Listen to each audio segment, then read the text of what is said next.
Algumas histórias ficam guardadas no coração por décadas, escondidas como tesouros enterrados que carregamos em silêncio. Hoje, aos 81 anos, finalmente encontrei coragem para compartilhar o segredo que mudou minha vida para sempre. Preparem-se, porque o que eu vou contar para vocês hoje podia ser roteiro de um filme. Meu nome é Marilene Ferreira da Costa. Tenho 81 anos. Nunca pensei que um dia contaria essa história para alguém. Por quase 6 décadas guardei esse segredo tão profundamente que às vezes eu mesma duvidava se tinha acontecido mesmo ou se era apenas um sonho distante de juventude. Mas as marcas que deixou em mim são reais demais para serem apenas sonhos. Antes de continuar, me diga de onde você está assistindo esse vídeo. Estou curiosa para saber. Aproveita e se inscreva no canal e curta o vídeo. Agora vamos começar. Nasci em Currais Novos, interior do Rio Grande do Norte, em 1943. Éramos 8 irmãos e eu era a quinta. Filha de seu Joaquim, agricultor que plantava algodão nas terras secas, e de Dona Severina, costureira que ajudava no sustento da casa durante as secas que castigavam nossa região. Naquela época, menina de família pobre tinha 2 destinos: casar cedo ou trabalhar na casa dos outros até não poder mais. Mas eu sempre sonhei diferente. Sempre fui teimosa, como meu pai dizia. Na pequena Currais Novos de 1962, eu tinha acabado de completar 19 anos. Diziam que eu era uma das moças mais bonitas da cidade, com meus cabelos negros que desciam pelas costas e olhos castanhos que herdei de minha avó índia. Apesar das investidas de vários rapazes da região, eu me mantinha reservada. Tinha visto minha mãe envelhecer antes do tempo com tantos filhos e tanto trabalho, e prometia para mim mesma um destino diferente. Menina sonhadora demais para essa terra dura, dizia minha mãe quando me pegava lendo os poucos livros que conseguíamos na cidade, emprestados pela professora Dulce, a única que acreditava que eu poderia ir além daquelas terras ressequidas pelo sol. Meu pai conseguiu um emprego para mim na única farmácia da cidade, a Farmácia São José, do seu Antenor. Para mim, aquilo foi como ganhar na loteria. Trabalhava de segunda a sábado, das 7 da manhã às 6 da tarde, ganhando um salário mínimo por mês. Guardava cada centavo em uma lata de goiabada vazia, que escondia embaixo de uma tábua solta, no assoalho do quarto que dividia com minhas 3 irmãs. Sonhava em um dia estudar enfermagem em Natal. A farmácia ficava na Praça Central, de frente para a Igreja Matriz, Nossa Senhora de Santana. Era um estabelecimento pequeno, mas essencial para a minha comunidade. Eu chegava cedo, varria o chão, limpava as prateleiras e depois ficava atrás do balcão, atendendo os fregueses e auxiliando seu Antenor a separar os medicamentos. Janeiro de 1962 foi o mês mais quente que me lembro. A cidade vivia uma seca terrível. O açude Gargalheiras estava tão baixo que as pessoas comentavam que podiam ver as ruínas de casas antigas que tinham sido submersas quando o açude foi construído. Naquela época não tinha ar-condicionado, nem ventilador em todo lugar, como hoje. Na farmácia, a única brisa vinha quando alguém abria a porta da rua. E mesmo assim era um vento quente que trazia a poeira da estrada. Foi numa tarde particularmente sufocante, quando o calor parecia grudar na pele como melado de rapadura, que a sineta da porta tocou, anunciando a entrada de um cliente. Eu estava ocupada reorganizando os remédios em ordem alfabética, uma tarefa que seu Antenor havia me designado, porque dizia que eu tinha letra bonita de professorinha para fazer as etiquetas. Quando levantei os olhos, foi como se o tempo tivesse parado. Ele não parecia pertencer àquele lugar, àquela cidade. Era alto, com ombros largos, cabelos escuros penteados para trás com brilhantina. Vestia calças sociais e uma camisa branca de manga comprida, apesar do calor. O que mais me impressionou foram seus olhos, verdes como as folhas do juazeiro depois da chuva, e pareciam olhar através de mim. Não para mim. O estranho se aproximou do balcão enquanto seu antenor estava no fundo da farmácia. Apresentou-se como Antônio Pereira, disse que estava na cidade temporariamente para resolver assuntos pendentes e precisava de um remédio para dor de cabeça. Deve ser o calor, respondi timidamente, evitando encarar aqueles olhos perturbadores. Os forasteiros sempre sofrem com o nosso verão do sertão. E as moças daqui sempre são tão bonitas quanto você? Ele respondeu com um sorriso que fez meu coração acelerar, como galope de cavalo em disparada. Ele tinha um sotaque diferente. Falava as palavras com um jeito culto, pausado. Soube depois que tinha estudado em seminários no Rio de Janeiro. Mas naquele momento só pensei que devia ser um homem da capital, um doutor talvez. No sertão, homem de camisa branca bem passada e sapatos lustrosos, só podia ser doutor ou político. Nos dias seguintes, Antônio voltou à farmácia com desculpas cada vez mais improváveis. Uma pomada para uma inexistente queimadura de sol. Um creme para mãos ressecadas. Perguntas sobre vitaminas que poderiam ajudar na disposição. A cada visita demorava-se mais no balcão, conversando comigo enquanto seu antenor atendia outros clientes ou preparava fórmulas no fundo da loja. Ele me contou que tinha 27 anos e vinha de uma família tradicional do Rio de Janeiro.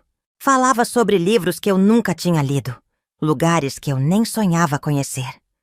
Mencionou que estava em uma espécie de transição na vida, esperando para assumir um novo compromisso profissional.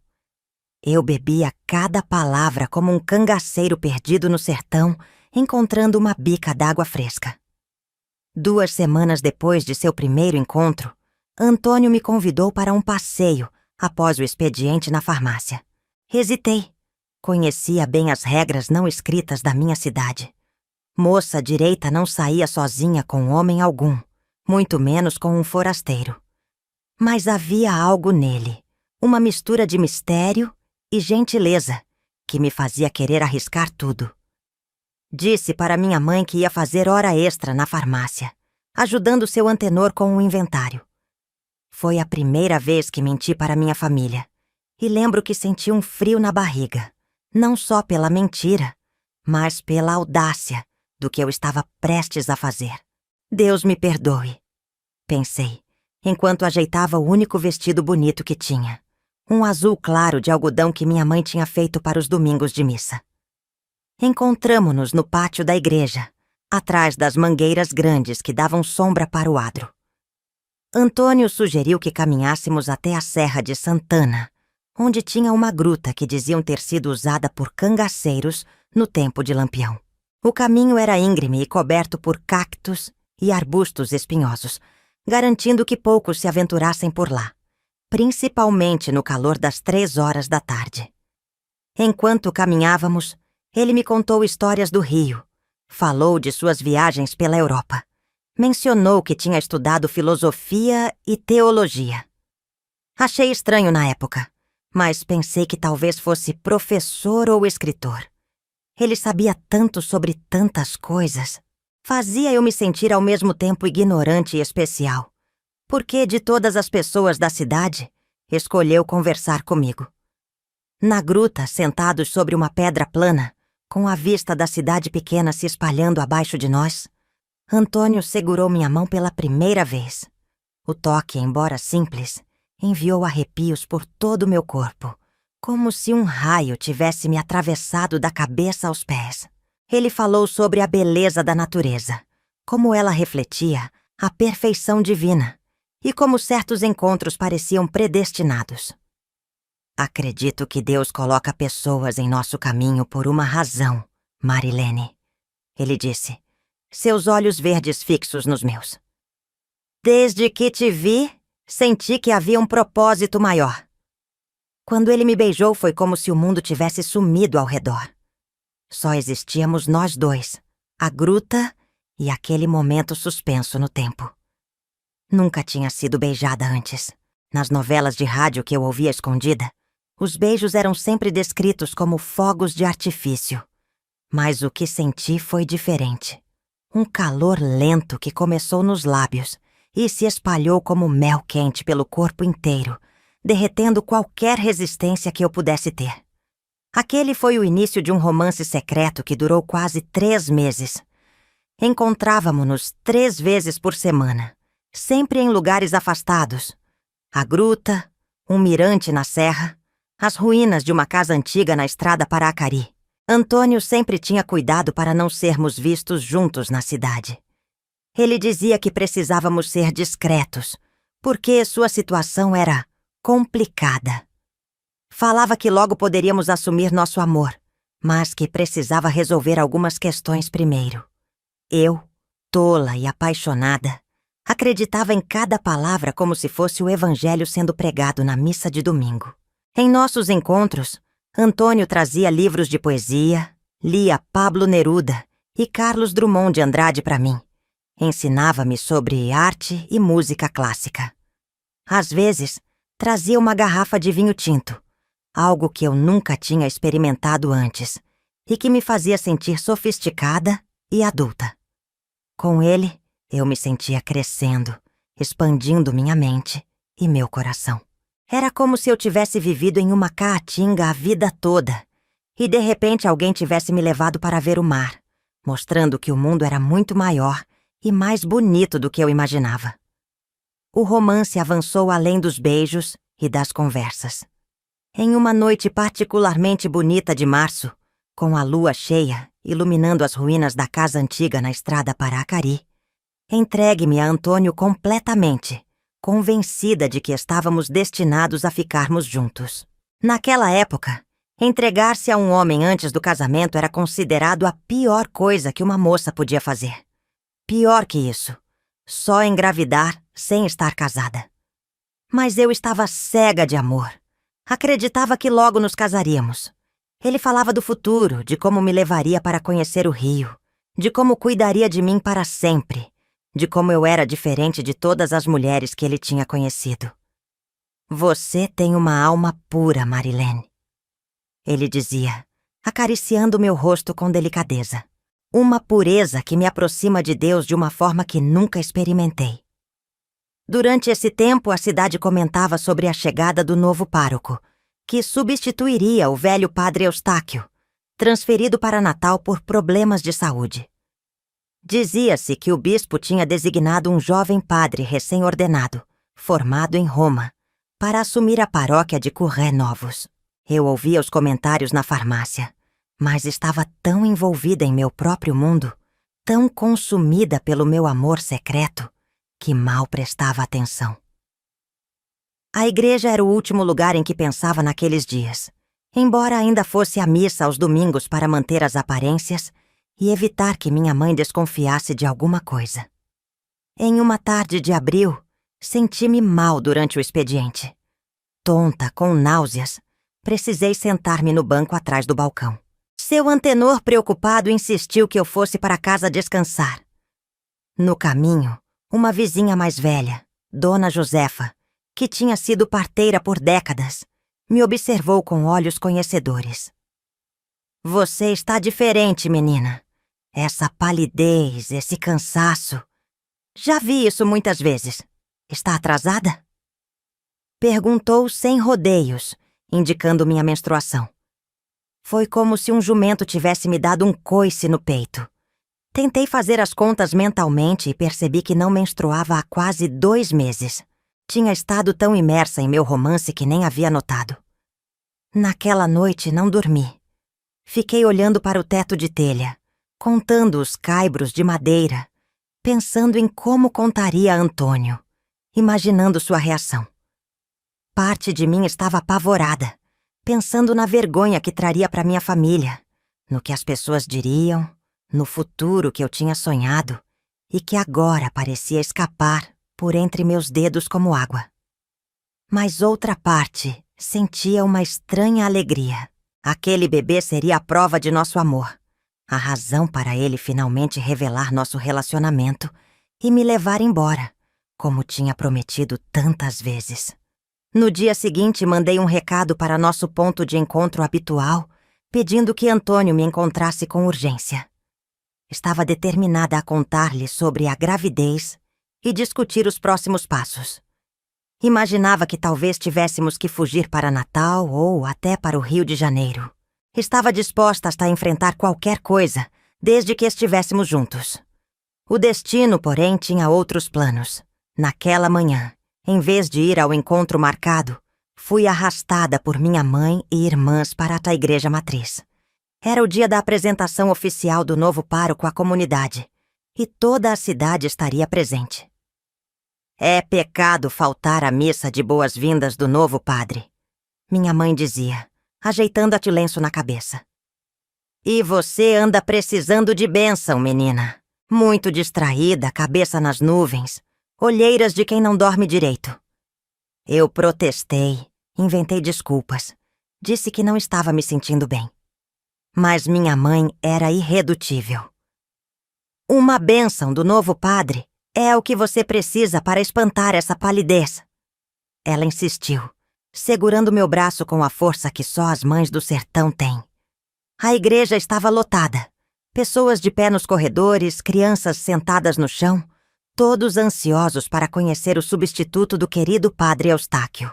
Eu sentei-me em um banco no fundo, inquieta, pensando apenas em como escapar para encontrar Antônio e compartilhar a notícia que mudaria nossas vidas.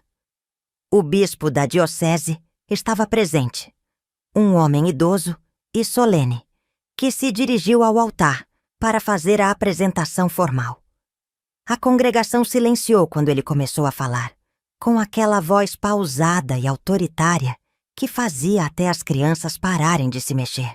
E agora, meus queridos fiéis de Currais Novos, é com grande alegria que apresento a vocês o novo pastor dessa paróquia, que vem diretamente do Seminário São José, no Rio de Janeiro, onde completou seus estudos com distinção.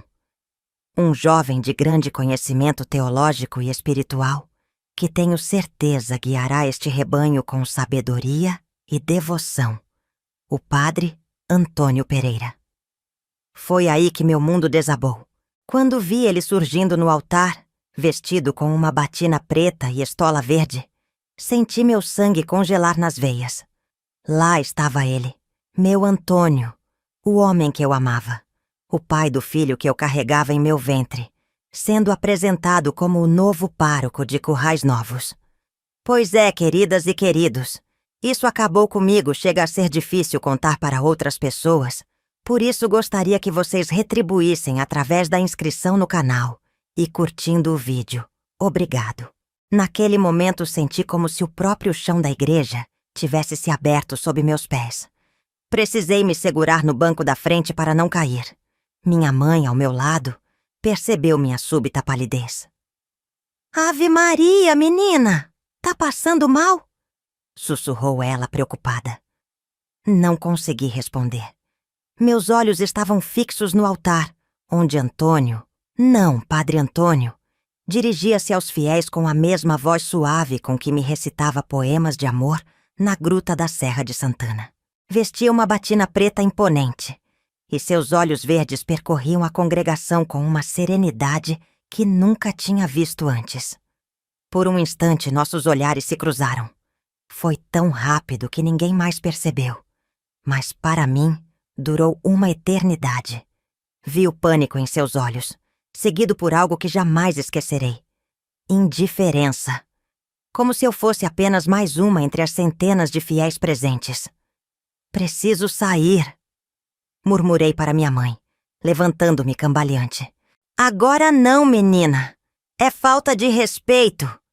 Ralhou ela, puxando-me de volta. Ali fiquei, presa naquele pesadelo, enquanto ele falava sobre sua alegria em servir a comunidade de Currais Novos, sobre sua formação no Seminário do Rio de Janeiro, sobre sua ordenação recente em Roma. Cada palavra era um punhal em meu coração. As últimas semanas repassavam em minha mente como um filme, agora com uma clareza dolorosa. Sua insistência no segredo, as referências à teologia, a transição na vida que mencionava, os lugares isolados onde nos encontrávamos. Quando finalmente a missa terminou, saí da igreja como quem foge de um incêndio. Ignorei os chamados de minha mãe e corri pelas ruas de paralelepípedo, sem destino certo, apenas querendo distância daquela igreja, daquela verdade que me sufocava. Acabei chegando ao açude Gargalheiras, quase seco devido à estiagem prolongada. Sentei-me numa das pedras à beira d'água e chorei como nunca havia chorado antes. Chorei pelo amor que acreditei ser verdadeiro, pela criança que crescia em meu ventre, pelo futuro que tinha sonhado e que agora se desfazia como poeira ao vento. As águas baixas do açude refletiam um céu sem nuvens, indiferente à minha dor. Era quase noite quando voltei para casa. Minha mãe me esperava na porta, o terço enrolado nos dedos, o rosto marcado pela preocupação e raiva. "Onde você se meteu, criatura? Sair correndo assim da igreja, que desrespeito! O que os vizinhos vão pensar?" "Me deixe, mãe", sussurrei, passando direto para o quarto que dividia com minhas irmãs. Deitei-me vestida mesmo, fingindo dormir quando minhas irmãs entraram. Sabia que precisava encontrar Antônio, Padre Antônio, e confrontá-lo, mas como? Um padre não passeia sozinho com moças, muito menos recebe visitas particulares de jovens solteiras. Na manhã seguinte, levantei antes do amanhecer e vomitei no quintal, atrás do pé de seriguela. Os enjoos matinais se tornavam mais frequentes e logo não conseguiria mais esconder minha condição. Fui para a farmácia como se nada tivesse acontecido, mas por dentro fervia de raiva, medo e confusão. Seu antenor notou minha distração quando errei a contagem dos comprimidos de AAS pela terceira vez. "Tá com a cabeça onde, menina? No céu ou no inferno?" "No purgatório, seu antenor", respondi sem pensar. Ao meio-dia, quando seu antenor saiu para almoçar em casa, deixando-me sozinha para cuidar da farmácia durante a hora do almoço, ele apareceu. Não o Antônio que eu conhecia, mas o Padre Antônio, de batina e colarinho branco. A sineta da porta anunciou sua entrada, e meu coração quase parou. "Marilene", disse ele com a voz controlada de quem ensaia o que vai dizer. "Podemos conversar?" "Agora lembra meu nome, é? Foi apresentado a toda a cidade ontem e nem me viu." "Por favor, baixe a voz", implorou ele, olhando nervosamente para a porta. "Não podemos chamar atenção." "Chamar atenção?" repeti incrédula. "Padre, o senhor não acha que já passou dessa preocupação? Eu estou esperando um filho seu." Ele empalideceu, apoiando-se no balcão como se suas pernas tivessem perdido a força. "Tem certeza?" perguntou finalmente, a voz quase inaudível. "Absoluta. 2 meses sem as regras. Os enjoos toda manhã. Dona Josefa já desconfiou só de olhar para mim." Ele fechou os olhos, respirando fundo. Quando os abriu novamente, havia uma frieza que me assustou. "Você entende o que isso significa? Acabei de ser ordenado. Este é meu primeiro posto como pároco. Tenho uma carreira inteira pela frente." "E eu?" perguntei, a voz embargada. "E nosso filho?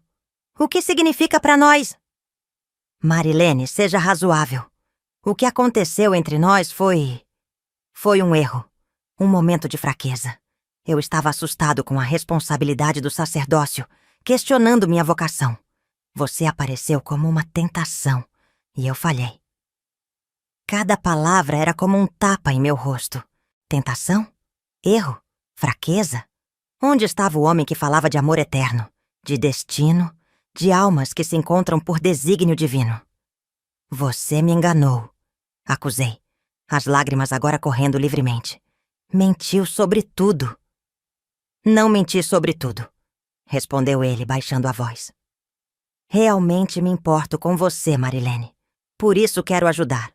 Posso arranjar dinheiro, um endereço em Natal onde você pode resolver essa situação. Depois pode recomeçar em outro lugar, onde ninguém a conheça. Demorei alguns segundos para entender o que ele estava propondo. Quando finalmente compreendi, senti um nojo tão grande que quase vomitei ali mesmo. Está me pedindo para matar nosso filho? Perguntei horrorizada. Por favor, entenda! Ele implorou. É a única solução. Se isso vier à tona, estaremos ambos arruinados. Sua reputação, meu sacerdócio. Saia! Ordenei apontando para a porta. Saia agora! Marilene, por favor, saia! Ele olhou uma última vez para mim, um misto de desespero e determinação em seu rosto, antes de se retirar rapidamente. Assim que a porta fechou, desabei no chão, abraçando meu ventre, onde crescia a única verdade em meio a tantas mentiras. Nos dias que se seguiram, vivi num limbo de indecisão e medo. Cada manhã era uma luta para esconder os enjoos de minha família. Cada noite, deitada no escuro, imaginava o que seria de mim quando a barriga começasse a crescer, quando não pudesse mais esconder. Uma semana depois daquele confronto na farmácia, recebi uma carta anônima na porta de casa. Dentro do envelope, uma passagem de ônibus para Natal e uma quantia em dinheiro que eu jamais tinha visto junta. Não havia mensagem, mas sabia de quem vinha. Peguei o dinheiro e a passagem e joguei no fogo, que aquecia o feijão no fogão, a lenha. Naquela noite, tomei minha decisão. Não iria embora, não resolveria a situação. Enfrentaria as consequências de frente, com a mesma coragem teimosa que meu pai dizia que eu tinha. No domingo seguinte, fui à missa como sempre. Sentei na primeira fila, olhando diretamente para ele enquanto celebrava. Nossos olhares se cruzaram várias vezes, e em cada ocasião, ele desviava primeiro, perturbado com minha presença deliberada. Após a missa, quando os fiéis se aproximavam para cumprimentar o novo padre, entrei na fila. Quando chegou minha vez, segurei sua mão com firmeza. Preciso de uma confissão, padre, disse em voz alta para que todos ouvissem. Tenho um pecado grave para confessar. Vi o medo em seus olhos. Claro, minha filha. O confessionário está disponível após atender todos os fiéis. Obrigada, Padre Antônio. Respondi docemente. É sobre um homem que me seduziu prometendo casamento e agora nega até me conhecer, mesmo enquanto carrego seu filho. Um burburinho se espalhou entre os presentes. Vi seu rosto perder toda na cor. As confissões são privadas, Marilene, disse ele com firmeza, usando meu nome como um lembrete de que sabia quem eu era. Mas o pecado foi público, não foi, padre? Respondi, ainda sorrindo. O Senhor sempre diz nos sermões que devemos assumir nossas responsabilidades perante Deus. Afastei-me antes que ele pudesse responder, deixando para trás um grupo de beatas chocadas e curiosas. Aquilo era apenas o começo da guerra que eu tinha decidido travar. Na semana seguinte, Currais Novos fervilhava com os rumores. Embora não tivesse acusado diretamente o padre, minhas palavras tinham plantado a semente da dúvida. As pessoas me olhavam com curiosidade e desconfiança quando passava. Meu pai me chamou para uma conversa séria no quintal, longe dos ouvidos de minha mãe e irmãs. É verdade o que andam falando, Marilene? Perguntou sem rodeios. Que estou esperando um filho? Sim, pai. E o pai? Não vai assumir. Respondi simplesmente. Ele ficou em silêncio por um longo tempo, acendendo seu cachimbo de barro e olhando para o céu estrelado. Seu antenor veio falar comigo hoje, disse finalmente. Disse que você não pode mais trabalhar na farmácia. Diz que está preocupado com o que os clientes vão pensar. Aquilo doeu mais do que esperava. O emprego na farmácia era minha única independência, minha única esperança de juntar dinheiro para um futuro melhor. Eu entendo, murmurei. É o padre, não é? Perguntou meu pai de repente. Olhei para ele surpresa. Vi como você ficou quando ele foi apresentado na igreja. Como correu para fora. E agora esses rumores? Não sou homem estudado, Marilene, mas não sou cego. Não consegui responder. Apenas baixei a cabeça. Então é isso, suspirou. Um padre. Ele cuspiu no chão seco. Esses homens que pregam a palavra de Deus, mas não a seguem, são os piores pecadores. O que vou fazer, pai? Perguntei, a voz embargada pelo choro contido. Não sei, filha. Só sei que você não vai embora. É sangue do meu sangue, e esse menino que você carrega também. Vamos enfrentar isso juntos. Abracei meu pai, chorando abertamente agora. Por um momento senti um alívio imenso por não estar sozinha. No dia seguinte, Padre Antônio apareceu em nossa casa. Minha mãe quase desmaiou de surpresa ao ver o pároco na nossa porta simples de madeira. Vim falar com Marilene, anunciou ele formal. Meu pai apareceu no corredor, os olhos duros como pedras. Pode falar com toda a família, padre, respondeu, o tom deixando claro que não haveria conversa privada. O padre hesitou, claramente desconfortável.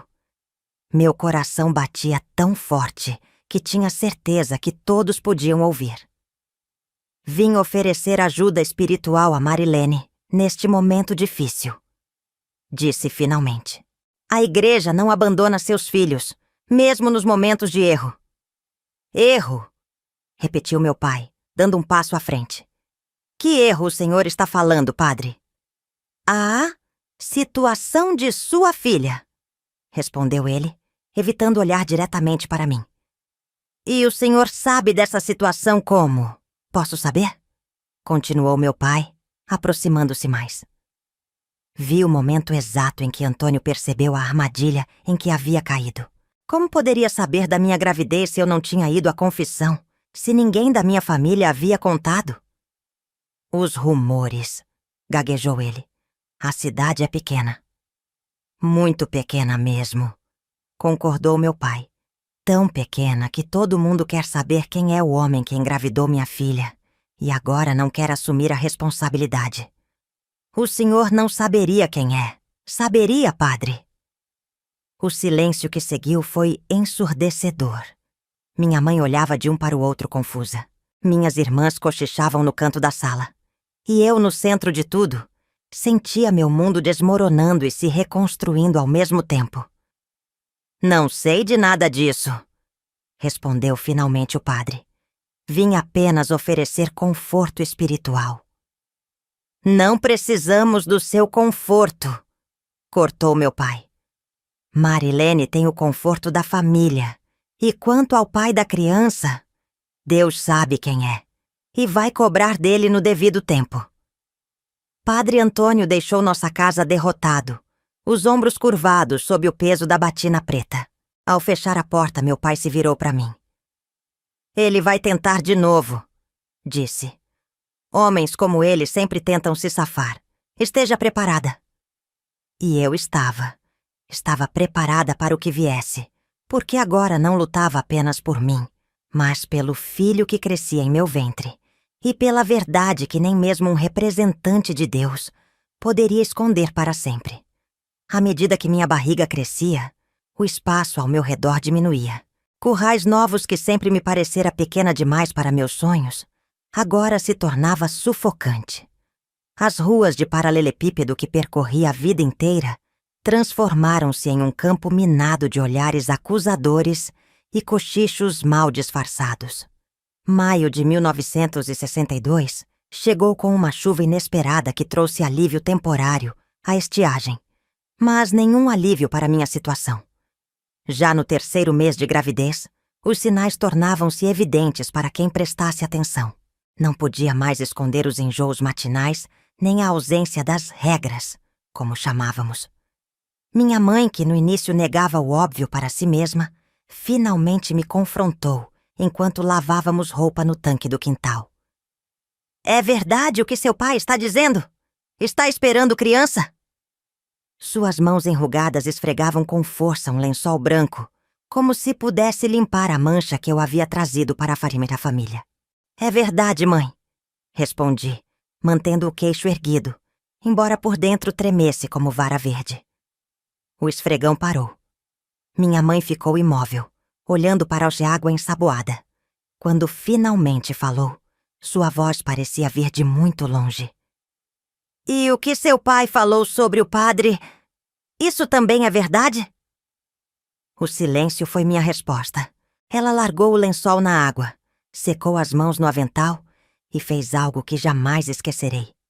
Ajoelhou-se ali mesmo, no chão de terra batida, e começou a rezar em voz alta, pedindo a Deus que perdoasse os pecados da filha e castigasse o falso pastor que havia desencaminhado uma de suas ovelhas. Mãe, por favor, levante, implorei, constrangida com aquela cena. Uma filha minha, grávida de um padre. Lamentou ela, ainda de joelhos.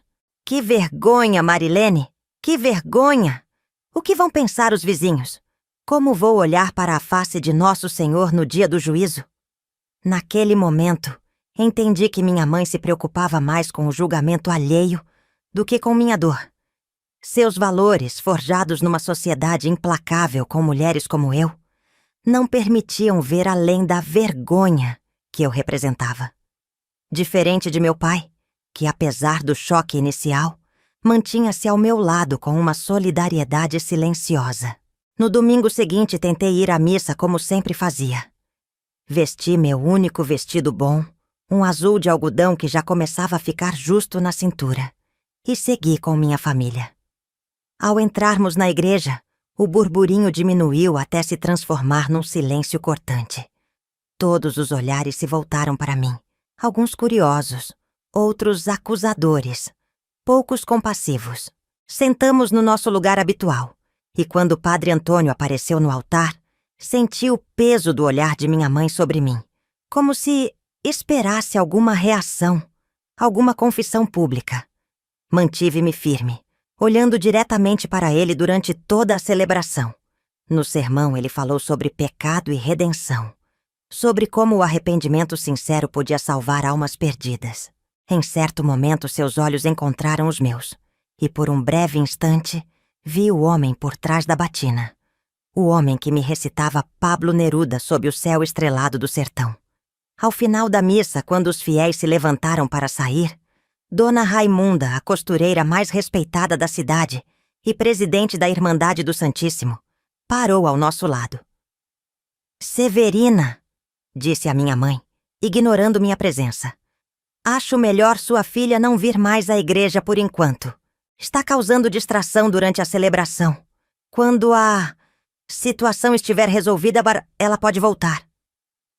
Minha mãe abaixou a cabeça, mortificada. Meu pai, que raramente demonstrava emoções, deu um passo à frente. Minha filha vai à casa de Deus quando quiser, Dona Raimunda. Se isso causa distração, o problema não é dela, é de quem se distrai. Saímos da igreja de cabeça erguida, mas aquela foi a última vez que entrei na matriz de Currais Novos por muitos anos. Não pela proibição de Dona Raimunda, mas porque percebi que aquele não era mais um lugar de conforto para mim. A fé que me haviam ensinado desde criança parecia não ter espaço para uma mulher na minha situação. A notícia da minha gravidez espalhou-se rapidamente, como só acontece em cidades pequenas. Em junho, quando minha barriga já formava uma pequena saliência sob os vestidos, tornara-me oficialmente uma pária. As amigas que cresceram comigo atravessavam a rua para não me cumprimentar. Na feira, as vendedoras me atendiam com visível relutância. Algumas até se recusando a tocar no dinheiro que eu oferecia, como se minha condição fosse contagiosa. Sem o emprego na farmácia, passei a ajudar em casa e a fazer pequenos trabalhos de costura que minha mãe, antes de tudo uma mulher prática, conseguia para mim. Se vai ter essa criança, precisa trabalhar dobrado agora, dizia ela, entregando-me lençóis para banhá-los. Júlio trouxe uma reviravolta inesperada. O bispo da diocese de Caicó fez uma visita surpresa a Currais Novos. Os rumores sobre um possível escândalo envolvendo o novo pároco haviam chegado aos seus ouvidos. Durante 3 dias, reuniu-se com as figuras proeminentes da cidade, incluindo o prefeito, o delegado e as matriarcas das famílias tradicionais. No último dia de sua visita, nossa família recebeu uma intimação para comparecer à casa paroquial. Meu pai, homem de poucas palavras mas firme em suas convicções, insistiu que eu não fosse. "Querem abafar o caso? Está na cara", disse ele acendendo seu cachimbo. "Vão tentar comprar nosso silêncio ou nos ameaçar. Eu vou sozinho." "Eu também vou", declarei, surpreendendo a todos, inclusive a mim mesma. "É a minha história, pai. Minha e do meu filho." Ele me olhou longamente. Depois assentiu com um movimento quase imperceptível da cabeça. Na casa paroquial, fomos recebidos não na sala destinada às visitas comuns, mas no escritório do padre. Um cômodo austero com uma grande cruz de madeira na parede, atrás da escrivaninha. O bispo, um homem corpulento de cabelos grisalhos e olhar severo, estava sentado à mesa.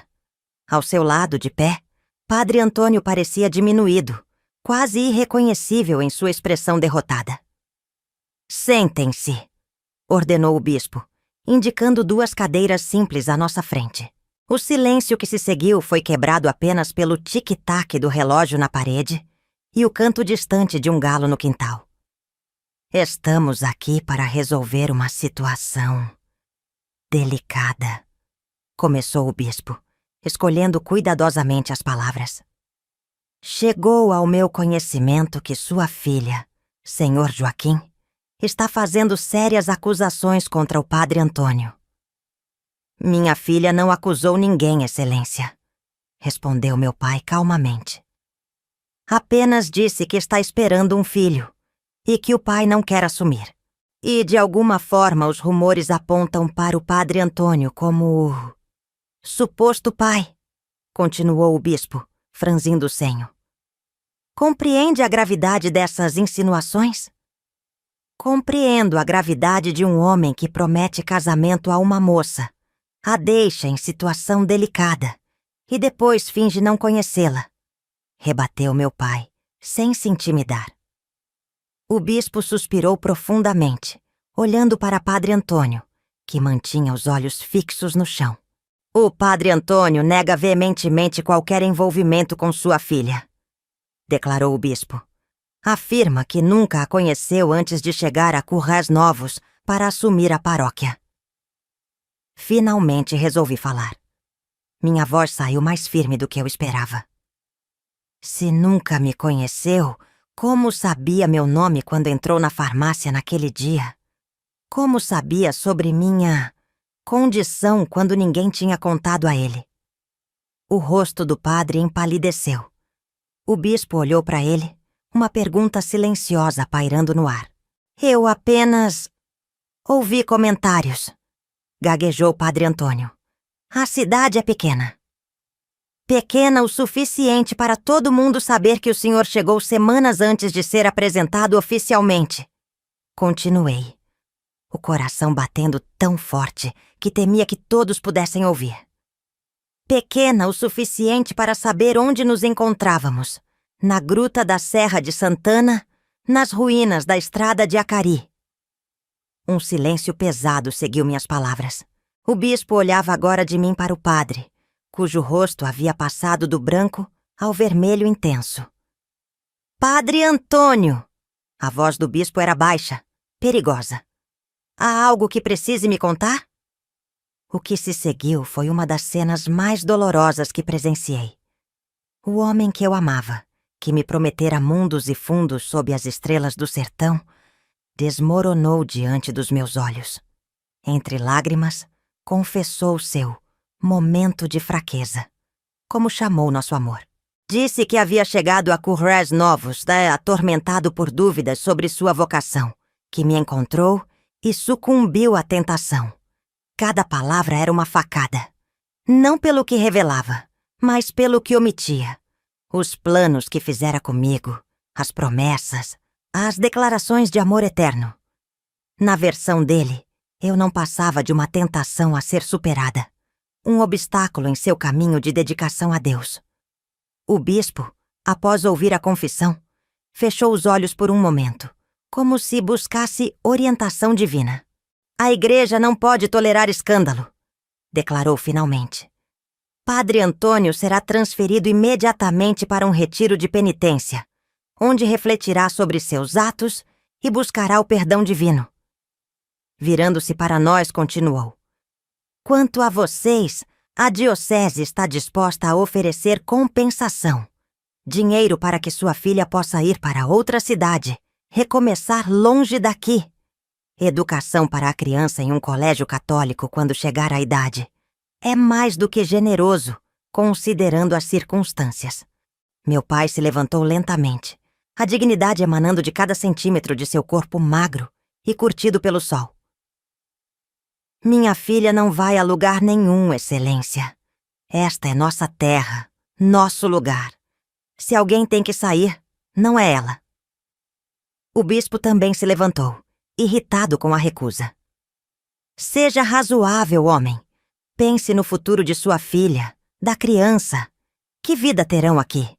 Rejeitados, apontados, motivo de escárnio. Uma vida honesta, respondeu meu pai. Uma vida sem mentiras. Uma vida onde se olha nos olhos dos outros sem baixar a cabeça. Prefiro isso a todo o dinheiro que a igreja pode oferecer.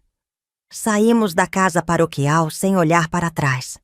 Senti um misto de alívio e terror. Alívio por Antônio ter finalmente admitido a verdade. Terror pelo futuro incerto que me aguardava. Uma semana depois, Padre Antônio deixou Currais Novos discretamente, durante a madrugada. Foi substituído por um padre idoso, transferido às pressas de uma paróquia vizinha. Os fiéis foram informados apenas que seu jovem pároco havia sido chamado para uma missão especial em outro lugar. Alguns acreditaram, outros não. Mas o assunto, como tantos escândalos na pequena Currais Novos, gradualmente foi se transformando em um murmúrio, um segredo compartilhado em conversas de esquina, em olhares de soslaio quando eu passava. Os meses seguintes foram os mais solitários da minha vida. À medida que minha barriga crescia, meu mundo se encolhia. Não tinha mais amigas, não frequentava mais a igreja, não ia mais às festas da cidade. Meu universo se resumia à nossa casa simples, ao quintal onde ajudava minha mãe com a roupa, e as raras saídas para comprar o essencial na feira. Minha mãe, inicialmente tão revoltada com minha desgraça, foi aos poucos amolecendo. Certa tarde, enquanto eu costurava um pequeno lençol para o bebê, usando retalhos que ela havia guardado por anos, a surpreendi olhando para mim com uma expressão que não via desde criança. "Vai ser menino ou menina?" perguntou, sentando-se ao meu lado. "Não sei", respondi, surpresa com seu súbito interesse. "Como a gente pode saber?" Ela sorriu, um sorriso tímido, quase envergonhado. "A barriga pontuda para a frente é menino, espalhada pelos lados é menina." Ela se aproximou, hesitante, e tocou minha barriga pela primeira vez, desde que soubera da gravidez. "Esse aqui é menino. Está saindo igualzinho a barriga que eu tive com seu irmão José." Não consegui conter as lágrimas. Aquele pequeno gesto de aceitação, após meses de frieza, significava mais do que qualquer palavra poderia expressar. Em dezembro de 1962, quando as primeiras trovoadas anunciavam o possível retorno das chuvas, os primeiros sinais do parto apareceram. Era uma noite quente, abafada, sem uma única estrela no céu coberto por nuvens pesadas. "É o menino que vem", anunciou minha mãe, assumindo o comando da situação. "Joaquim, vá chamar Dona Josefa." Dona Josefa, a parteira que havia trazido ao mundo metade da população de Currais Novos, chegou com sua maleta de couro gasto e seu olhar experiente. Examinou-me rapidamente e declarou: "Vai demorar ainda. Primeiro filho sempre demora. Vamos preparar as coisas. As horas que se seguiram foram um borrão de dor, medo e esperança. As contrações aumentavam em intensidade, fazendo-me agarrar com força as mãos calejadas de minha mãe, que não saiu do meu lado nem por um minuto. Força, minha filha, ela murmurava em meu ouvido. Força. Toda mulher passa por isso. É nossa cruz e nossa bênção. Na madrugada do dia 15 de dezembro de 1962, entre gritos que pareciam vir das profundezas da minha alma, meu filho veio ao mundo.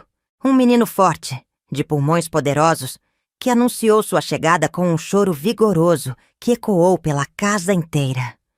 É a cara do pai, declarou Dona Josefa, enquanto o limpava e enrolava em um lençol branco.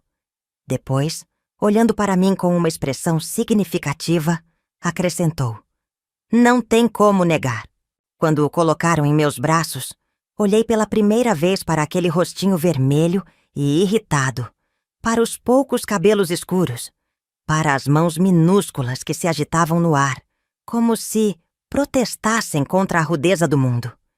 E naquele momento, todas as dores, todas as humilhações, todas as rejeições pareceram valer a pena. Como vai chamá-lo? Perguntou minha mãe, olhando com curiosidade para o neto. Não tinha pensado nisso ainda. Ou talvez tivesse, sem admitir para mim mesma. O nome veio aos meus lábios naturalmente. José, como meu pai. Meu pai, que esperava ansiosamente no quintal, fumando um cigarro após o outro, foi chamado para conhecer o neto. Entrou no quarto hesitante, desacostumado com a intimidade daquele ambiente feminino de parto. Quando viu o pequeno José em meus braços, algo em seu rosto endurecido pelo sol e pelas dificuldades da vida, se suavizou. Posso pegar? Perguntou, a voz rouca de emoção. Entreguei-lhe o bebê com cuidado. Meu pai, aquele homem de mãos grossas, acostumadas ao cabo da enxada e às rédeas dos jumentos, segurou seu neto como se fosse feito do mais delicado cristal. Bem-vindo, José, murmurou, a voz embargada. Seu avô vai cuidar de você. Nesse momento entendi que, apesar de todas as adversidades que ainda enfrentaríamos, não estávamos sozinhos. Tínhamos uma família, imperfeita e machucada, mas ainda assim uma família. Precisamos registrá-lo, disse meu pai, ainda embalando o catil-bebê. José Ferreira da Costa, filho de Marilene Ferreira da Costa e... Hesitou, olhando para mim. Filho de Marilene Ferreira da Costa.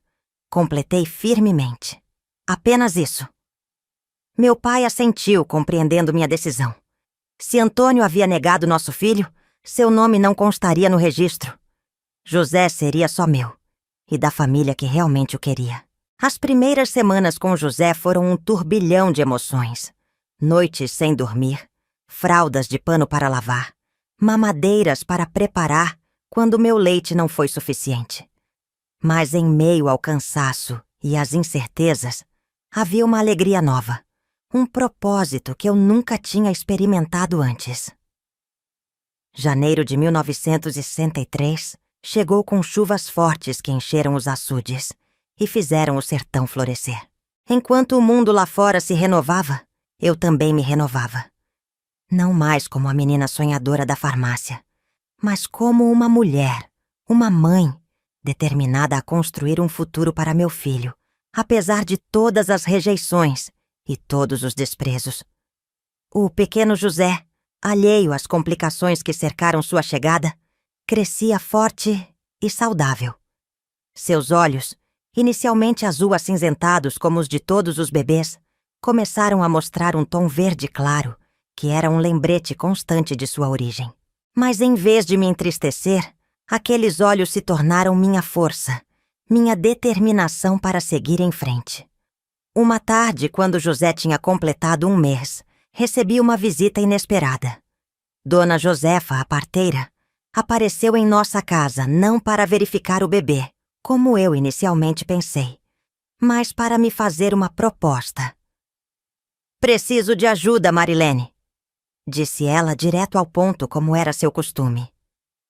Estou ficando velha e há muitas mulheres precisando de assistência.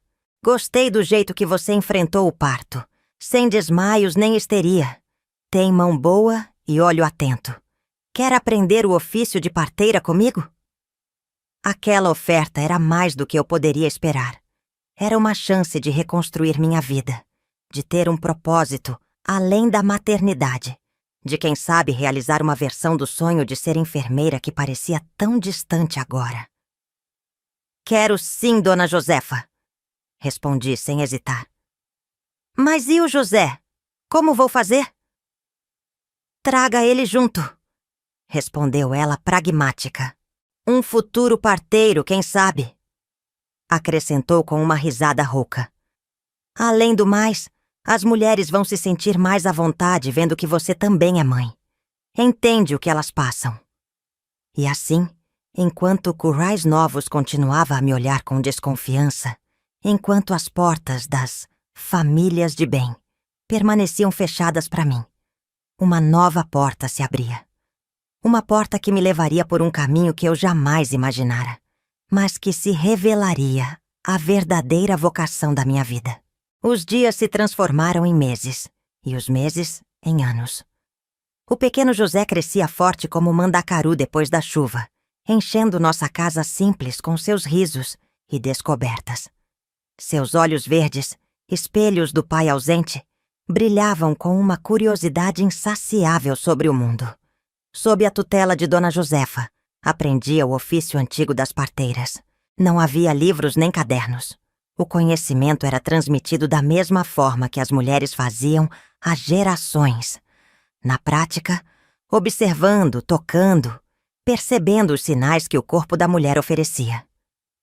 Confie nos seus instintos, Marilene, repetia Dona Josefa, enquanto me ensinava a palpar uma barriga para identificar a posição do bebê.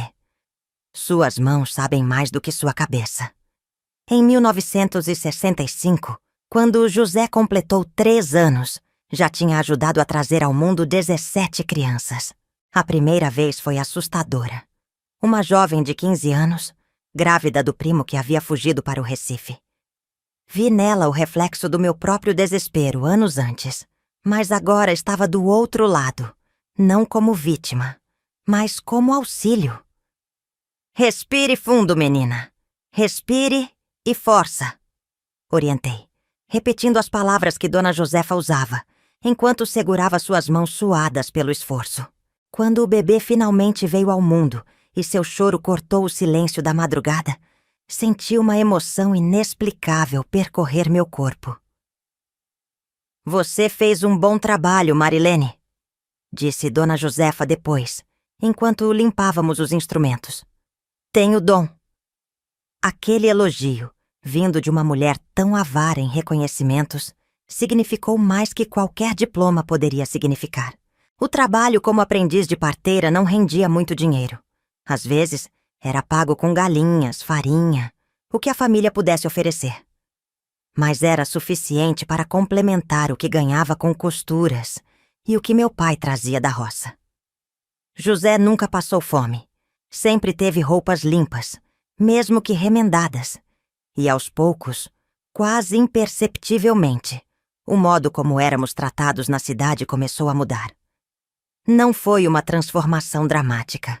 As portas das famílias de bem ainda permaneciam fechadas. Os convites para festas e casamentos não chegavam. Algumas mulheres ainda atravessavam a rua para não cruzar comigo.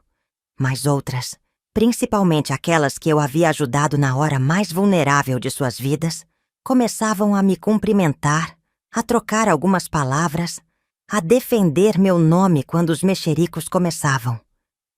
A Marilene tem mãos abençoadas, ouvi Dona Carminha, esposa do açougueiro, dizer uma vez na feira. Se não fosse por ela, meu Carlinhos não estaria vivo. Estava todo enrolado no cordão roxinho. Foi ela quem salvou. Essas pequenas vitórias, somadas dia após dia, construíam lentamente um novo lugar para mim na comunidade. Não mais como a moça perdida ou a mãe solteira, mas como a Marilene parteira. Alguém com uma função, um propósito, um valor. Quando José completou 4 anos, era tempo de começar a pensar em sua educação. A única escola pública da cidade ficava longe de nossa casa, e eu temia pelo tratamento que meu filho receberia lá. Vão judiar dele, mãe. Confessei meu medo uma tarde, enquanto debulhávamos feijão no terreiro. Vão chamar ele de filho sem pai, dizer coisas horríveis.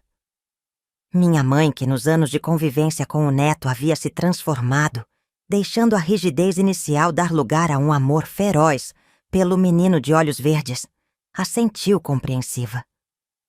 É verdade, mas se não for para a escola, como vai aprender?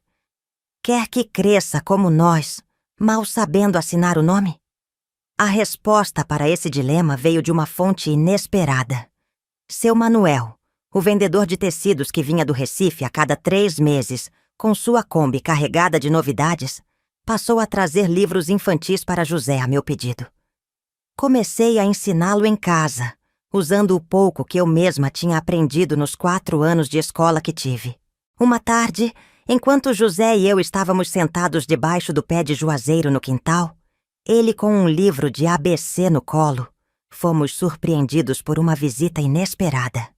Dona Dulce, a professora aposentada que havia dado aulas para minha geração, apareceu em nosso portão.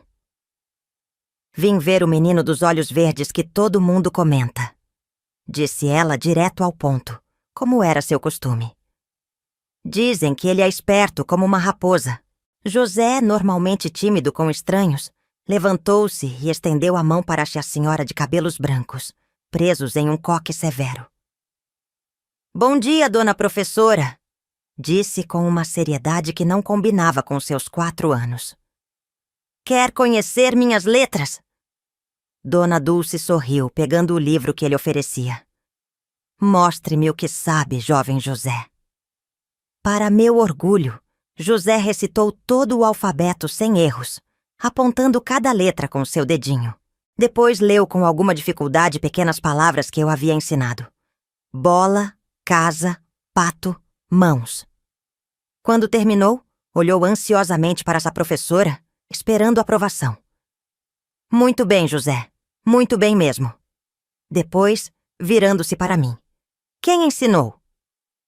Eu mesma, respondi um pouco acanhada. Com o que lembro da escola e alguns livros que seu Manuel traz. Dona Dulce observou-me atentamente por alguns instantes, antes de fazer uma proposta que mudaria nossas vidas. Estou velha, Marilene. Os olhos já não enxergam bem e as mãos tremem demais para escrever no quadro. Mas ainda sei ensinar. Tenho uma pequena sala nos fundos de minha casa, onde dou aulas particulares para algumas crianças cujos pais podem pagar. Seu menino tem potencial e você também. Proponho um acordo. Você me ajuda com as aulas. Escreve no quadro, corrige os cadernos. E em troca, José estuda de graça. E você aprende o que não pôde antes. A proposta era tão inesperada que fiquei sem palavras por alguns instantes. José, percebendo minha hesitação, puxou minha saia. Quero ir, mãe. Quero aprender mais. No dia seguinte, José e eu iniciamos uma nova etapa em nossas vidas. De manhã, ele estudava com as outras crianças. Filhos de comerciantes, do dentista, do farmacêutico que me substituíra, enquanto eu ajudava Dona Dulce. À tarde, era minha vez de sentar no banco escolar, aprendendo o que havia perdido quando tive que deixar a escola para trabalhar na farmácia. Você tem facilidade com números, comentou Dona Dulce, após me ver resolver rapidamente um problema de matemática que havia proposto. E escreve melhor que muitos que tiveram mais estudo. Aquele reconhecimento vindo de uma mulher respeitada na comunidade era um bálsamo para minhas feridas ainda não completamente cicatrizadas. As outras mães, inicialmente relutantes com a presença de José e a minha na sala de aula de Dona Dulce, gradualmente foram baixando a guarda. Os resultados do menino falavam por si. Logo ele estava à frente das outras crianças, devorando livros, fazendo perguntas que deixavam a velha professora impressionada. "De onde vem toda essa inteligência?" perguntou Dona Carminha certa vez, quando as mães esperavam os filhos no portão. Antes que eu pudesse responder, outra mãe, que até então havia me tratado com frieza, respondeu. "Da mãe, é claro. Vê como ela ajuda a Dona Dulce? Tem cabeça boa."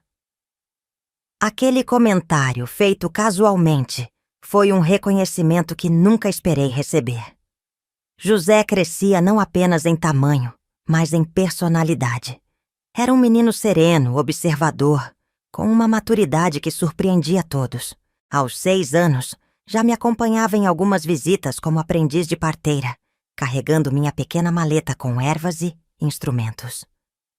"Esse menino vai ser doutor", profetizou Dona Josefa, quando o viu organizando meticulosamente as ervas em pequenos frascos, escrevendo cuidadosamente o nome de cada uma com sua letra infantil. A ideia de José, filho de uma mãe solteira de Currais Novos, tornar-se doutor parecia tão distante quanto a lua. Mas, secretamente, comecei a alimentar esse sonho. Em 1969, uma notícia abalou nossa pequena rotina.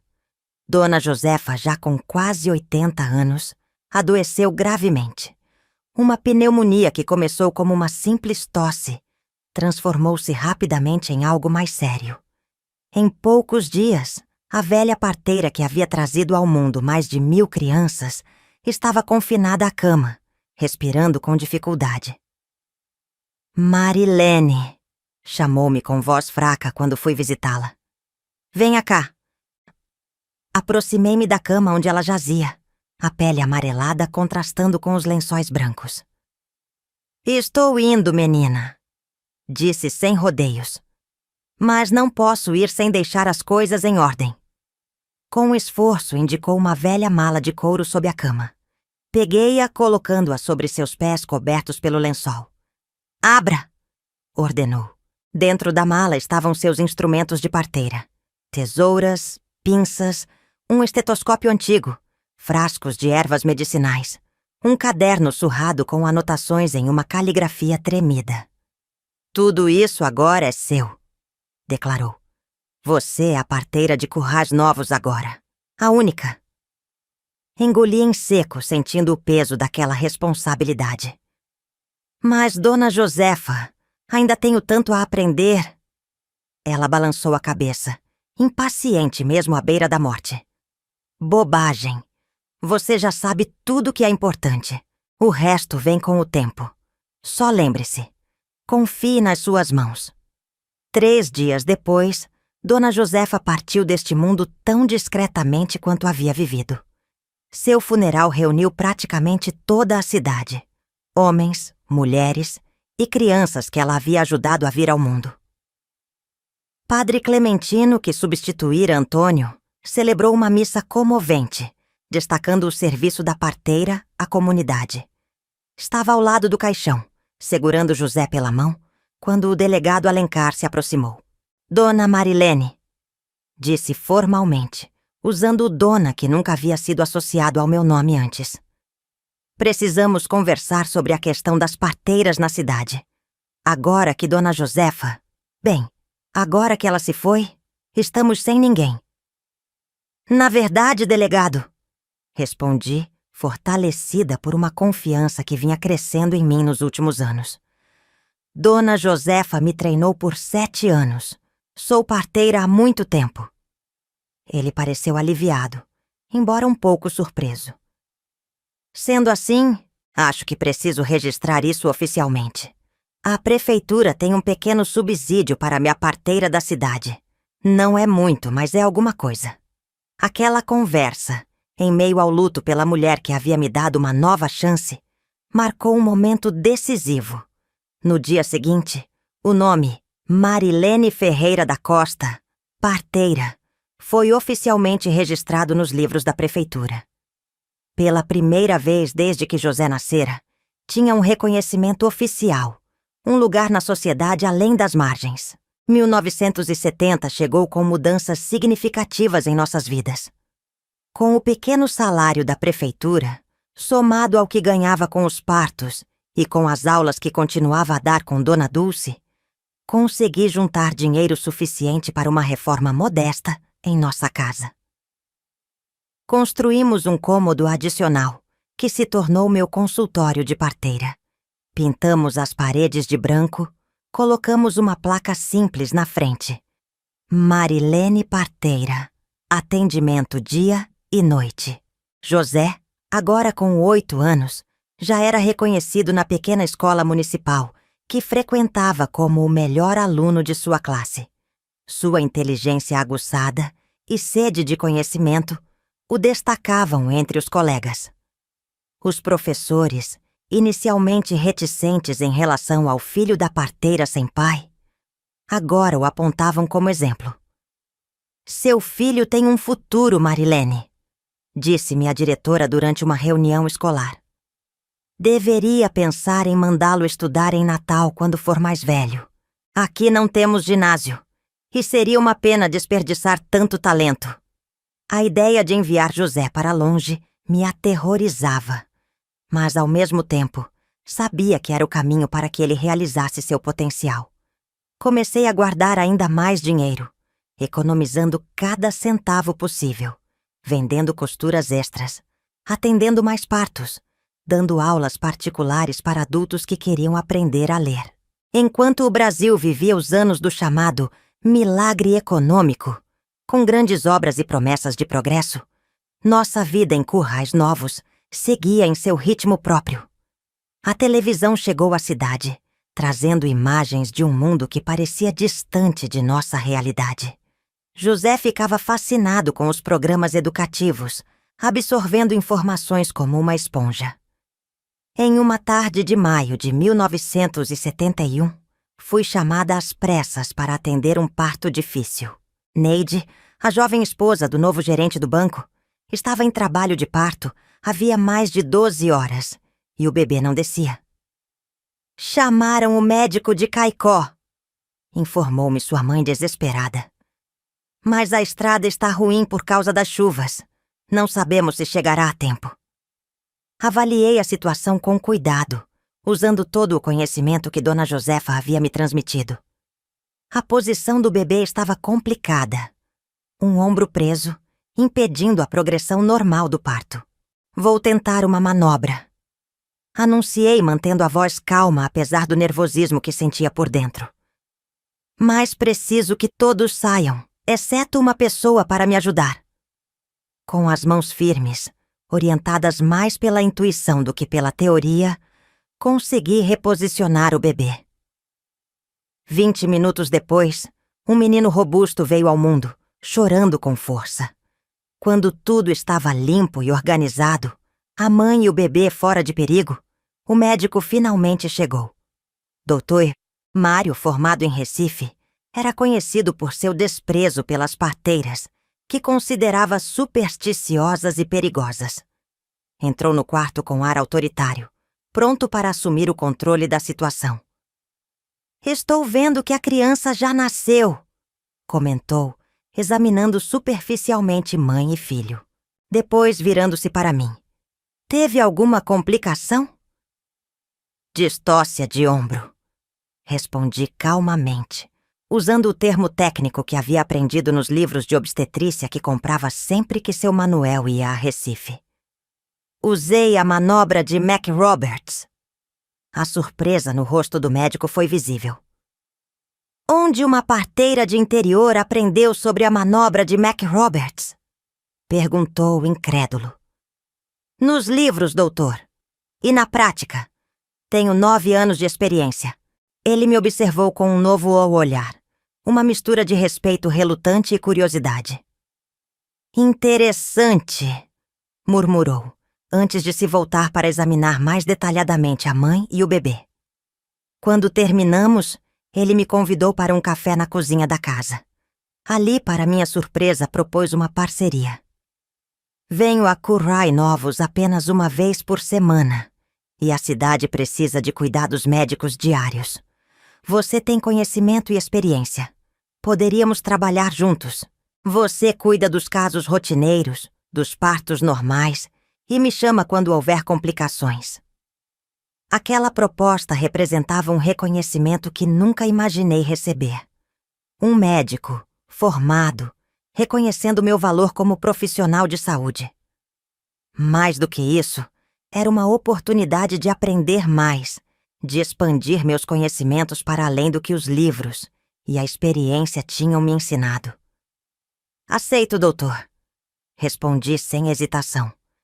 Mas tenho uma condição. Ele ergueu as sobrancelhas, surpreso com minha audácia. Qual seria? Quero que me ensine, que me explique o que está fazendo e por quê. Quero aprender medicina de verdade. Dr. Mário riu, um riso genuíno de admiração. Sabe que poderia ter sido uma excelente médica, Dona Marilene? É uma pena que as circunstâncias... As circunstâncias me fizeram quem sou, doutor. Interrompi. E não me arrependo de nada. Voltei para casa naquela noite com um sentimento de vitória. José me esperava acordado, ansioso para saber do parto. Deu tudo certo, mãe? Perguntou, seus olhos verdes brilhando à luz do lampião. Deu, meu filho. Deu tudo certo. Sorri, afagando seus cabelos. E sabe de uma coisa? Acho que finalmente encontramos nosso caminho. Ele sorriu de volta. Um sorriso que iluminava não apenas seu rosto, mas toda a nossa pequena casa, toda a nossa existência, que, contra todas as probabilidades, havíamos construído com dignidade e propósito. Sempre soube que você conseguiria, mãe. Disse simplesmente, com a sabedoria que parecia além de seus 8 anos. Você sempre encontra um jeito. E era verdade. De alguma forma, apesar de todos os obstáculos, de todos os preconceitos, de todas as portas fechadas, eu havia encontrado um caminho. Não o caminho que sonhei quando jovem, trabalhando na farmácia e guardando dinheiro para estudar enfermagem. Mas um caminho igualmente significativo, construído com resiliência, trabalho árduo e, acima de tudo, amor pelo meu filho, pelo meu ofício, pela vida que havíamos forjado a partir das cinzas de sonhos quebrados. Aquela noite, deitada em minha cama simples, refleti sobre a jornada que havia percorrido desde aquela tarde fatídica na igreja, quando vi Antônio vestido de padre no altar. O caminho havia sido árduo, cheio de espinhos, mas também de flores inesperadas que brotavam nos lugares mais improváveis. E cada passo desse caminho, cada obstáculo superado, cada pequena vitória, havia me transformado na mulher que eu era agora. Não mais vítima, não mais pária, mas Marilene, a parteira de Currais Novos, mãe de José, uma mulher que havia conquistado seu lugar no mundo através de suas próprias mãos. Os anos passaram com a rapidez de nuvens empurradas pelo vento do sertão. José cresceu forte, inteligente e determinado. Aos 12 anos, em 1974, ganhou uma bolsa para estudar no Colégio dos Padres em Natal. Uma oportunidade que custou lágrimas a nós dois, mas que não podíamos recusar. Eu volto todos os finais de semana, mãe, prometeu ele, segurando minhas mãos enquanto esperávamos o ônibus que o levaria para a capital. E vou estudar tanto que a senhora vai ter orgulho de mim. Já tenho orgulho, meu filho, respondi, engolindo o choro que ameaçava me derrubar ali mesmo na rodoviária, improvisada de Currais Novos. Mais do que você imagina. O ônibus da empresa São Luís chegou levantando poeira, seus pneus gastos rangendo no asfalto irregular. José abraçou-me uma última vez, pegou sua mala de papelão onde eu havia guardado suas poucas roupas, alguns livros e a medalha de São José que meu pai insistira que ele levasse para proteção. Vê-lo partir foi como perder um pedaço de mim mesma. Por mais que soubesse que era o melhor para seu futuro, que era a chance que eu mesma nunca tive, ainda assim doía como ferida aberta. Voltei para casa amparada por meu pai, que entendia minha dor sem precisar de palavras. Ele volta, filha. Disse simplesmente. E quando voltar, estará ainda melhor. E, de fato, José voltava quase todos os fins de semana, trazendo histórias da cidade grande, livros emprestados da biblioteca do colégio e notas que eram motivo de orgulho para todos nós.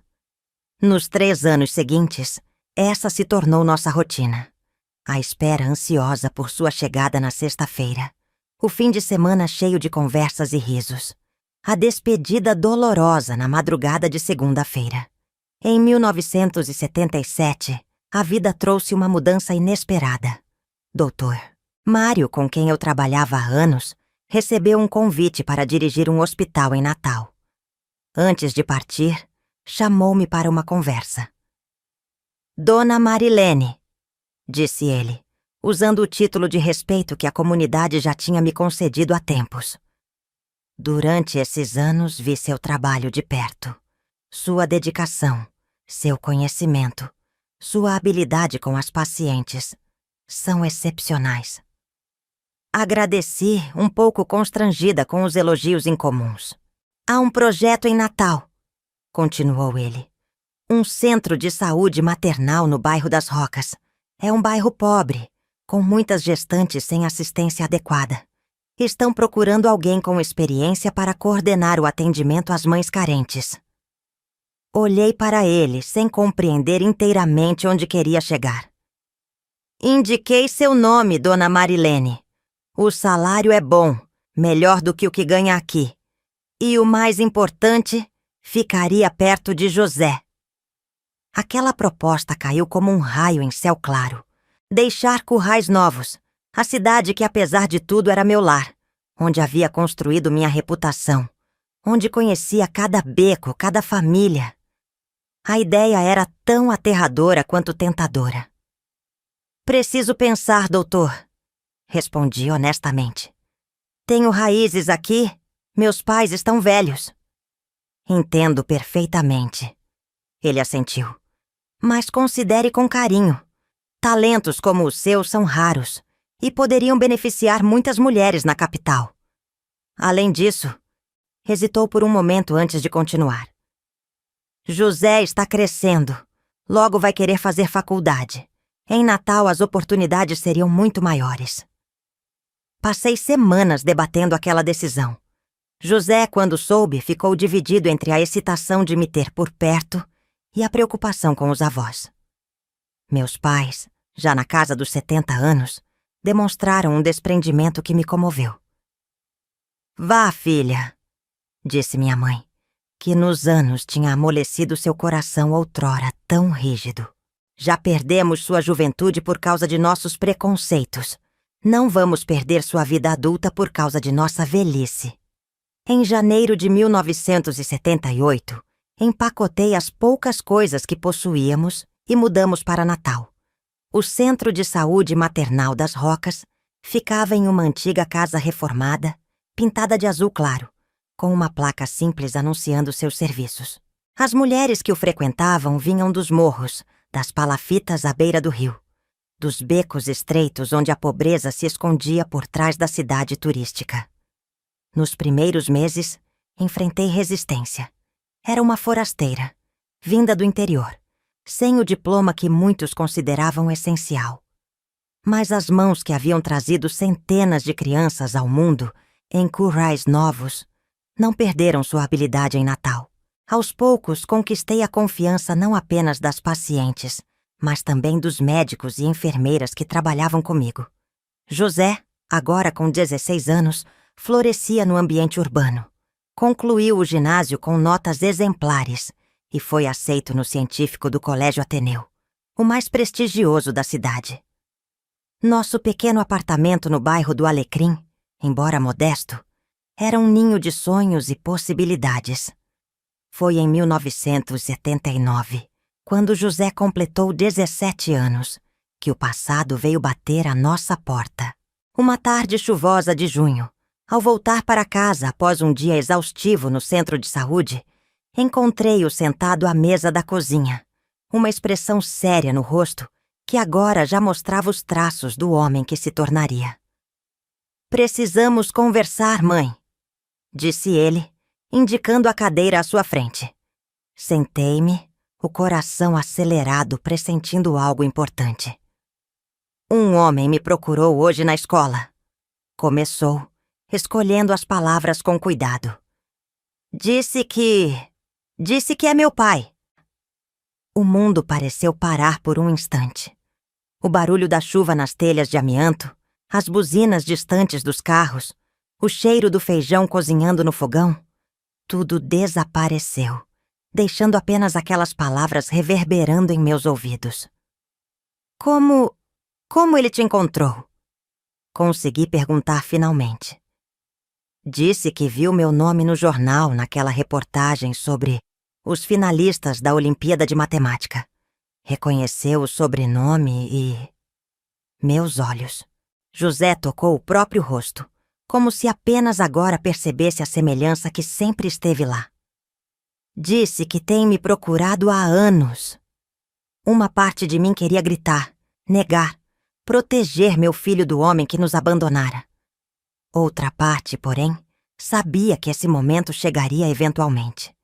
José tinha o direito de conhecer suas origens, de fazer suas próprias escolhas em relação ao pai. O que ele queria? Perguntei, a voz trêmula. Conversar, conhecer-me, explicar, hesitou claramente desconfortável. Explicar por que nos deixou. O silêncio pesou entre nós, carregado de anos de perguntas não feitas, de explicações nunca dadas. Ele me deu isso. José estendeu um papel dobrado. O endereço dele. Está morando aqui em Natal agora. Disse que gostaria de nos ver. A nós dois. Peguei o papel como quem pega uma brasa ardente. A caligrafia era inconfundível. A mesma que escrevia bilhetes de amor, que traçava meu nome com floreios, que me prometia mundos e fundos sob as estrelas de Currais Novos. Você quer ir?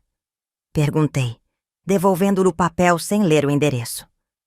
José olhou para mim, seus olhos verdes, os olhos dele, cheios de uma mistura de curiosidade e apreensão.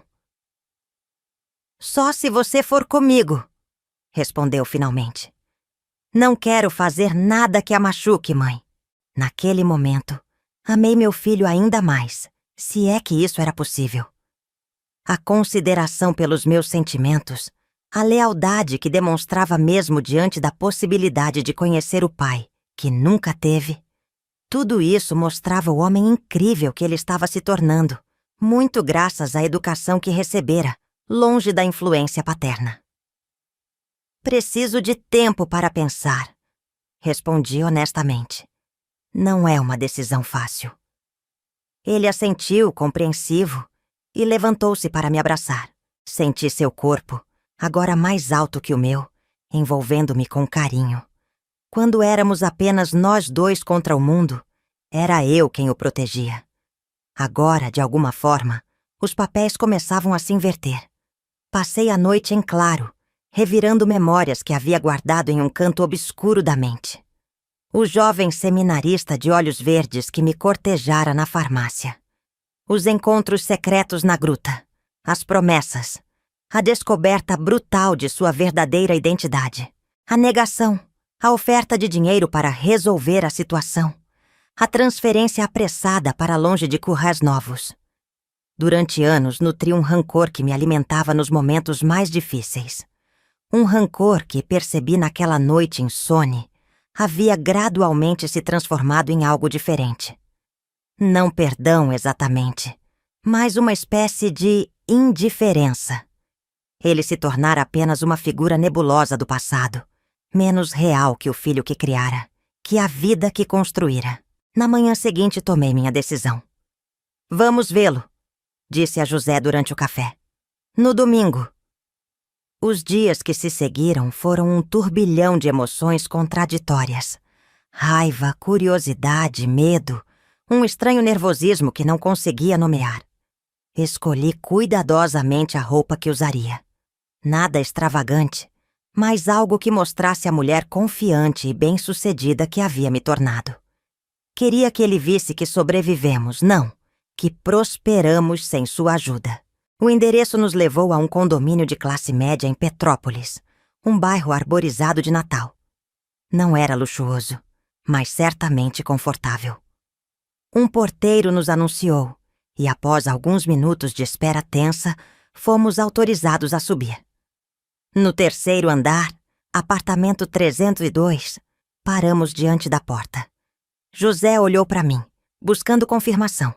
Assenti, e ele apertou a campainha. A porta se abriu e lá estava ele. O tempo havia sido impiedoso com Antônio. Os cabelos escuros que eu lembrava estavam grisalhos e ralos. O rosto, antes tão bonito que fazia meu coração acelerar, estava marcado por rugas profundas, especialmente ao redor dos olhos. Aqueles mesmos olhos verdes que agora me encaravam com uma mistura de surpresa e algo que parecia arrependimento. "Marilene", disse ele, a voz rouca, tão diferente da voz melodiosa que recitava Pablo Neruda sob as estrelas. "E José." Havia reverência ao pronunciar o nome do filho, como se fosse uma oração. "Podemos entrar?"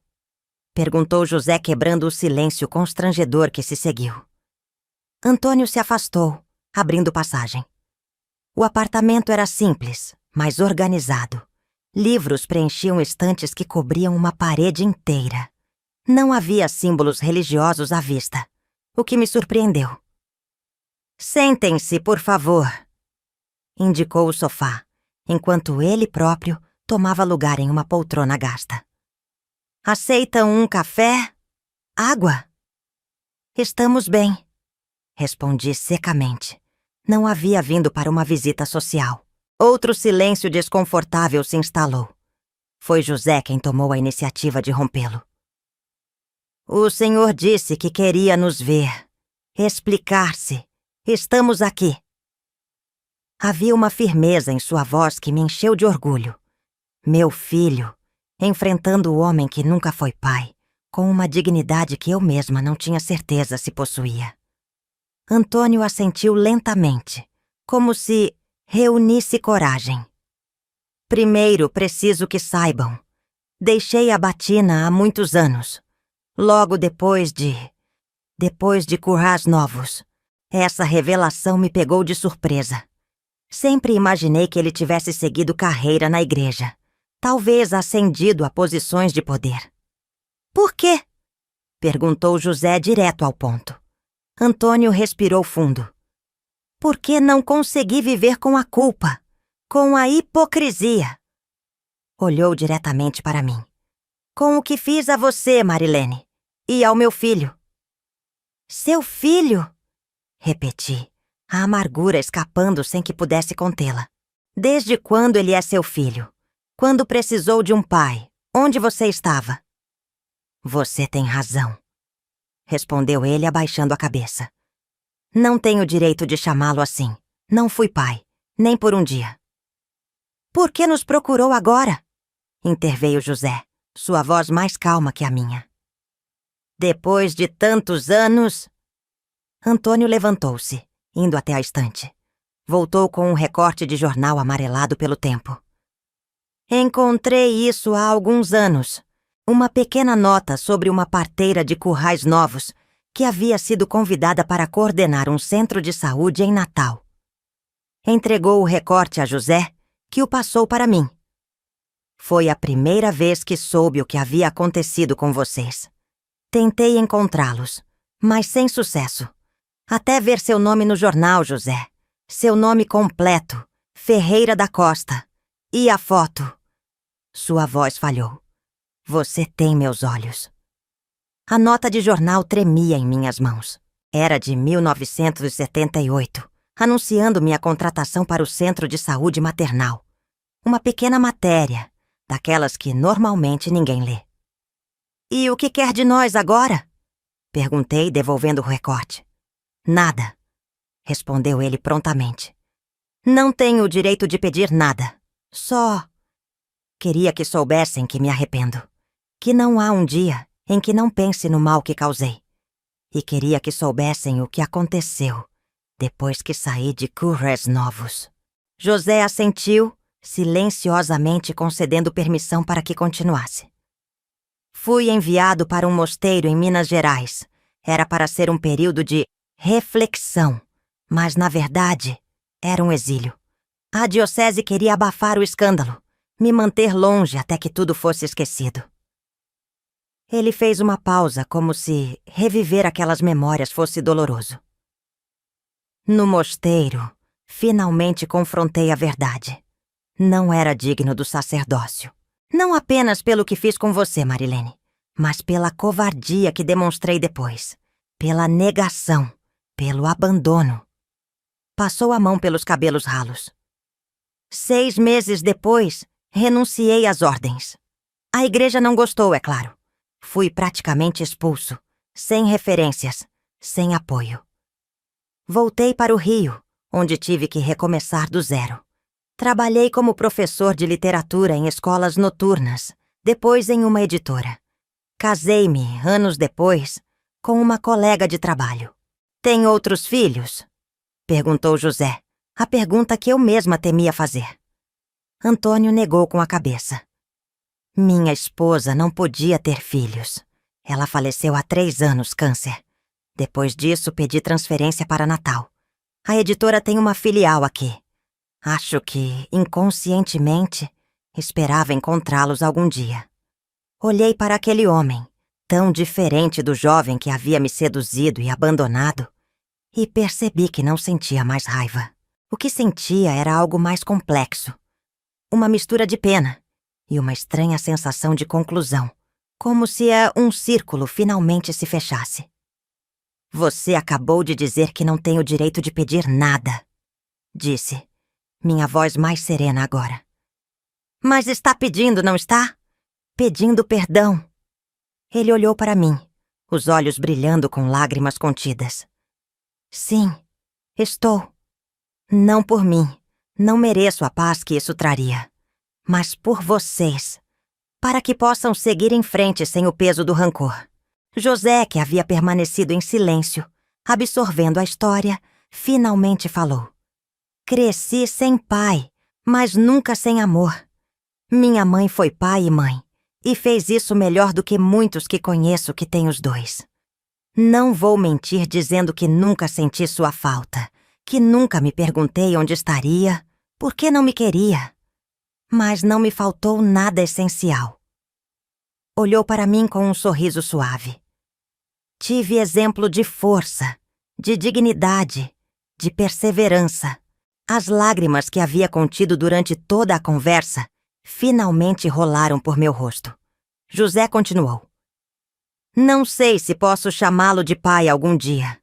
Não sei se teremos algum tipo de relacionamento daqui para frente. Isso vai depender do tempo e de como as coisas se desenvolvem. Mas posso oferecer uma chance.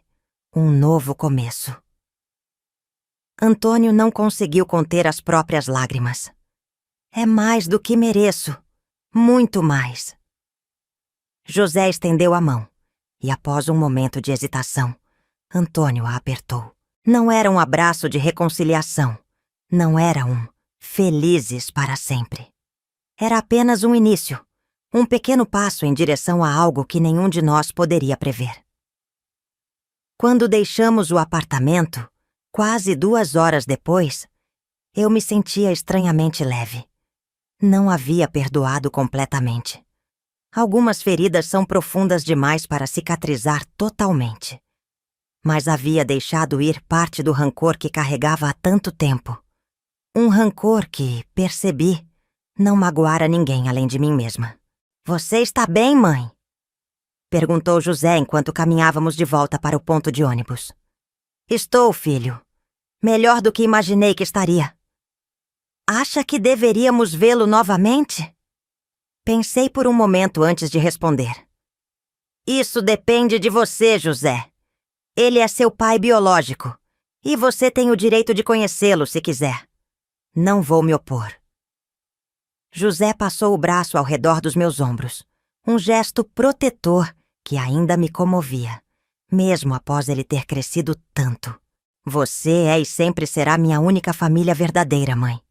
Qualquer outra pessoa será apenas um acréscimo, nunca um substituto. Apoiei minha cabeça em seu ombro enquanto esperávamos o ônibus. O sol de Natal começava a se pôr, tingindo o céu de tons alaranjados e roxos. Era bonito, pensei. Como a vida podia ser bonita, mesmo após tantas tempestades. Nos meses que se seguiram, José encontrou-se ocasionalmente com Antônio. Conversas cautelosas, descobertas mútuas. Uma relação que se construía lentamente, sobre alicerces frágeis, mas que ganhavam força a cada encontro. Eu os acompanhei algumas vezes, mais por apoio a José do que por interesse em reviver o passado. Em uma dessas visitas, Antônio me entregou uma caixa pequena, embrulhada em papel simples. Guardei isso por todos esses anos, disse, sem me olhar nos olhos. Achei que deveria voltar para você. Em casa, abri a caixa sozinha. Dentro estava um pequeno livro de poemas de Pablo Neruda. O mesmo que ele lia para mim na gruta da Serra de Santana, em nossas noites de amor juvenil.